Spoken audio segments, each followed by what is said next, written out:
Hello, friends and neighbors. Welcome back. JT here once again. Thank you for visiting my channel.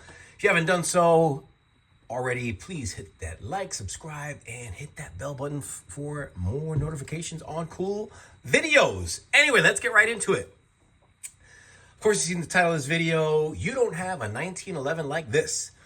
And I challenge you to find this 1911 anywhere on the internet because you know what? I can't find it. Let's get right into it. So what we have here is something that I've acquired some time ago. I just haven't had the opportunity to do a video on it. What I did was I traded in an older 1911 that I had that was 45. It was a Springfield, and it was basically one of these GI versions that was kind of just plain Jane. And I'm like, I already have a 1911 45.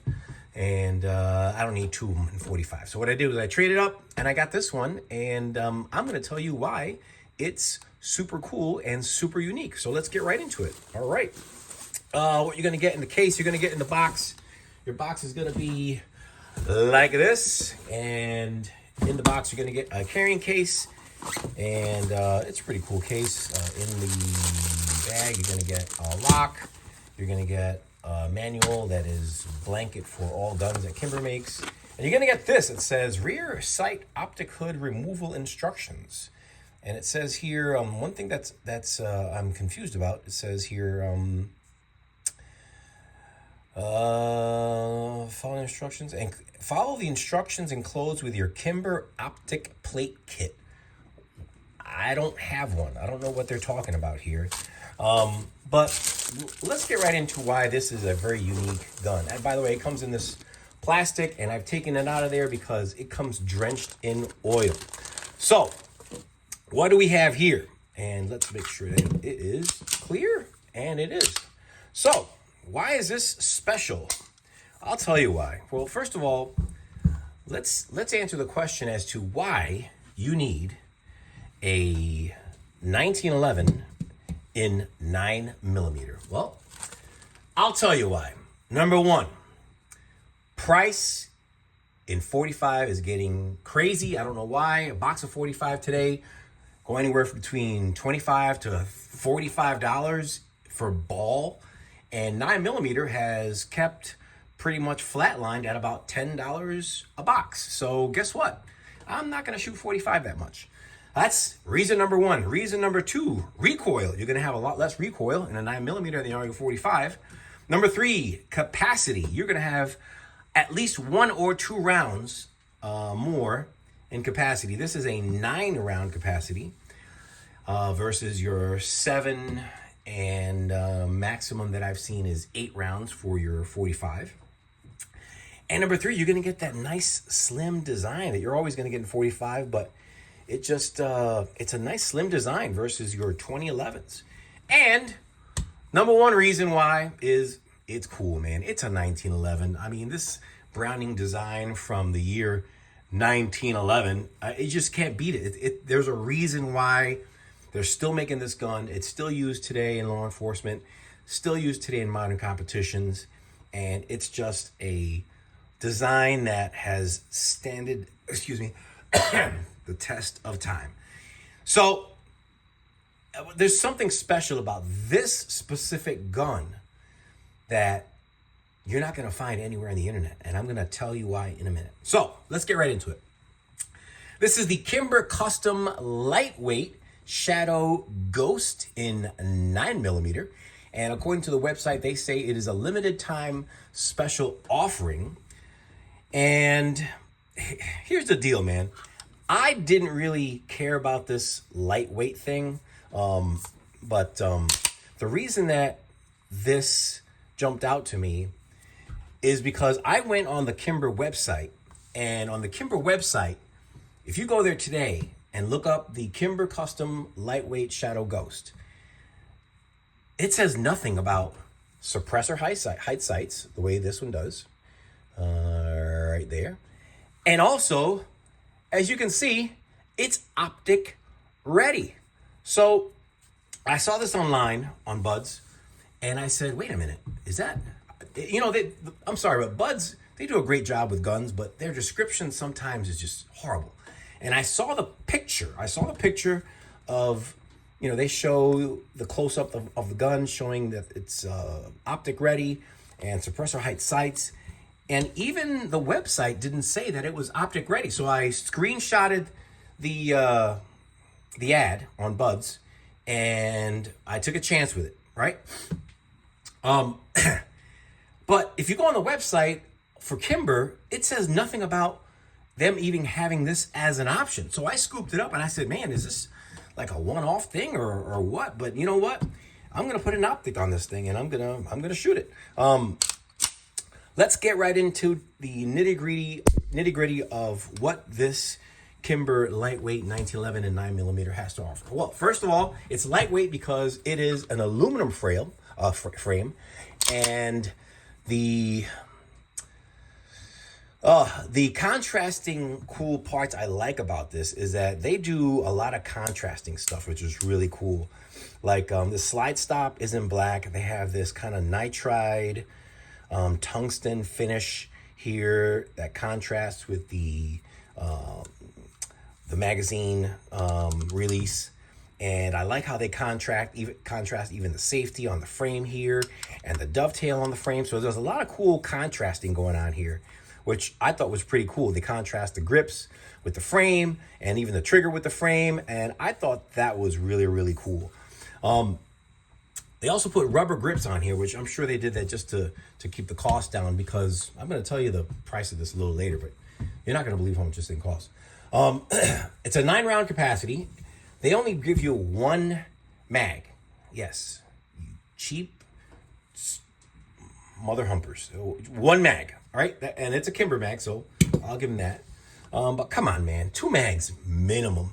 They say it is 31.2 ounces, and I'm going to confirm that in just 1 second. Let that cool off. And it's a full-length guide rod that comes with it. Whether you guys like full-length guide rod or not, that is what you get with a full-length guide rod right there. And it is a stainless steel slide. Comes with a skeletonized hammer. They call this finish their Kim Pro. To me, it looks like a melanite finish, if you were to ask me. I don't know. They don't say what it is. They just say it's Kim Pro. It has front serrations, which is pretty cool. A 3-hole aluminum trigger, which they say is 3 to 5 feet of foot-pounds. They also say it has a match grade bushing, and of course rubber grips. And the website says it's a white dot rear, check, with a fiber optic front sight. That does not look like a fiber optic front sight to me. This one has super tall suppressor height sights. I mean, it's so tall that I'm worried that when I put a optic on here, if it's gonna be, it's gonna co-witness. It might be too tall. I'm not sure what they were thinking with this. I can push out that front sight if it's a problem. The optic plate is integrated with this rear sight, so it's not going to be a problem if it doesn't co-witness, because I can just tap that one out and put another one in there. But the reason why you're not going to find this anywhere, in my opinion, is because it's nowhere on their website. I have not seen this anywhere on YouTube or on the internet.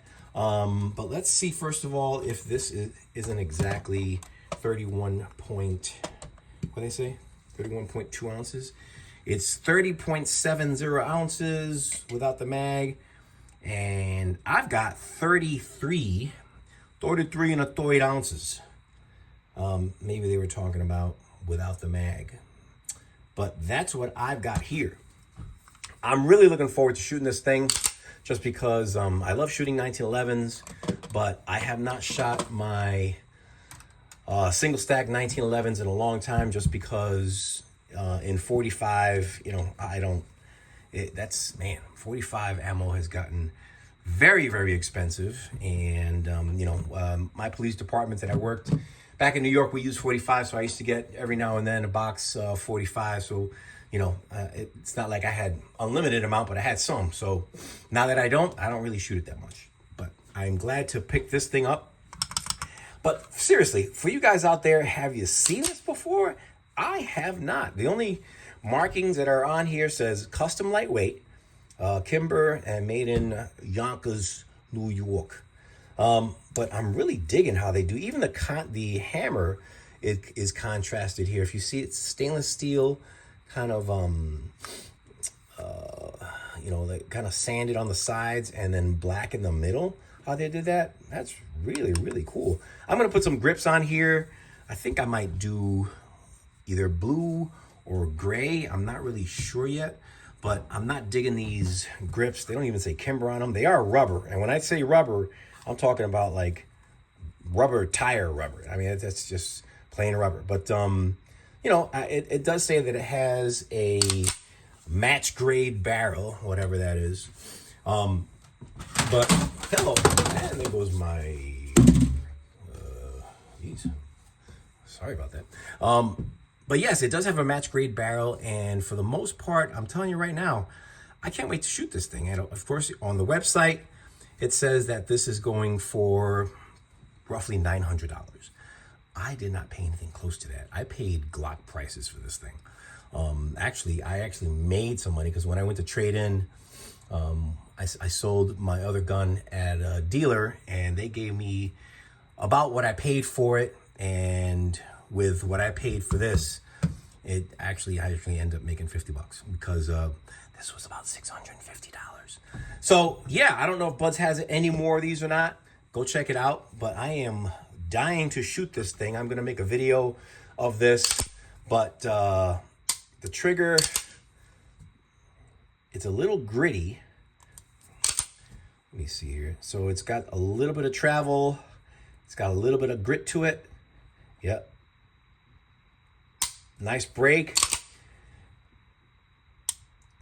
Reset is out there.